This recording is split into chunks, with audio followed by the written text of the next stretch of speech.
Hi students, I am Prashant B. Chandran, Assistant Professor, Automobile Engineering Department, SNIT, Adoor.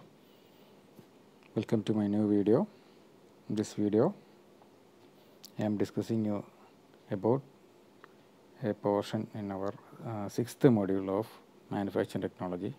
That is, the portions covered in this video are gas welding and flame characteristics. Okay, gas welding and the various types of flames in gas welding and their characteristics. Okay, first, gas welding. Gas welding is a fusion welding process where the heat is derived from the combination of a fuel gas and oxygen mixture. That is, in gas welding, a fuel gas and oxygen both are combined to give a heat which is used for welding process. Okay, the edges of joints are completely melted by the heat and are fused together to obtain a joint. Okay, the welded metal's edges are completely melted and they are fused to obtain a joint. Suitable filler material are also added. Okay, the fuel gases used along with oxygen are acetylene, propane, hydrogen and natural gas. That is, the fuel gas mostly used are acetylene, propane, hydrogen and natural gas. Along with this fuel gases, oxygen is also used. Okay, among these, acetylene is the most popular and the process is called oxyacetylene welding. Acetylene is mostly used for this gas welding process, and the type of welding in which acetylene and oxygen is used is called as oxyacetylene welding. And the maximum temperature developed by the oxyacetylene flame is 3200 degrees centigrade, and this temperature is sufficient to melt most of the metals and alloys used. Okay, the gas welding process does not require any external force to be applied for the welded joint to be formed. That is, there is no external force required for gas welding. Okay, this is a brief idea about what is gas welding. Then, flame characteristics. In oxyacetylene flame is the most important tool. Okay, certain amount of oxygen is required for the combination to take place. When the supply of oxygen varies, appearance and the characteristics of flame also varies. Based on the ratio of oxygen and acetylene in the gas mixture, flames can be classified into three types. They are neutral flame, oxidizing flame and carburizing flame. Okay, these are three types of flames. First one is neutral flame, second one oxidizing flame, and third one is carburizing flame.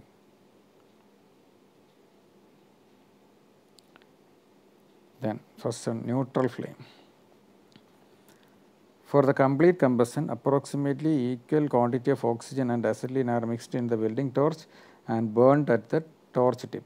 This flame is called a neutral flame and it produces a maximum temperature up to 3200 degrees centigrade. That is, the maximum temperature a neutral flame can occur is 3200 degrees centigrade. The neutral flame has a small light blue inner core near to the torch tip and an outer envelope of dark blue color surrounding the inner core. Okay, you can clearly see that in the diagram, but the colors you cannot see because it is a black and white diagram. In a neutral flame, the oxyacetylene is completely burned, and this is the most desirable flame in oxyacetylene welding. Okay, that is about neutral flame. Second one is oxidizing flame. When oxygen is applied in excess of acetylene, the flame is called oxidizing flame. That is, if oxygen is supplied in a quantity greater than that of this acetylene, then the flame is called oxidizing flame.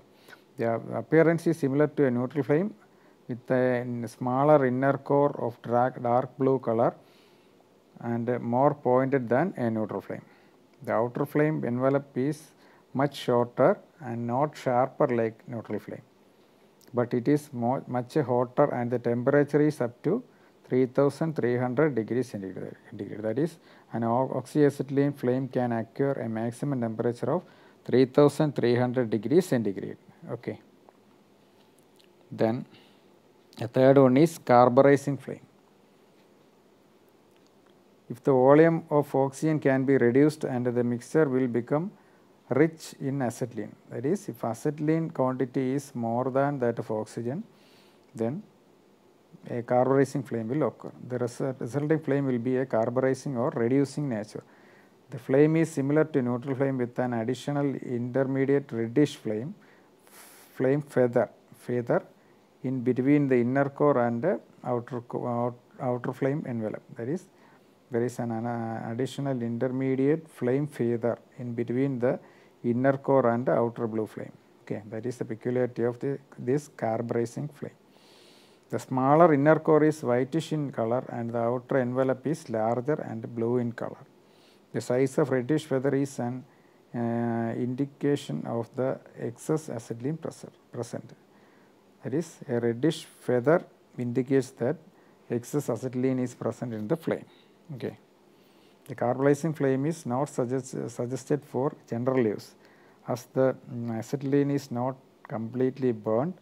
The temperature of the flame is slightly lesser than the other flames and the maximum is about 3000 degrees centigrade. That is, the maximum temperature that a carburizing flame can occur is 3000 degrees centigrade. This flame ensures the absence of oxidizing condition. It is suitable for welding high carbon steel, cast iron and copper alloys. Okay. In general, neutral flame is usually used in gas welding. For specific requirements of certain materials, oxidizing and carburizing flames are sometimes used. That is, in general, in gas welding, we use neutral flame. Okay. Thank you for watching this video. Have a nice day.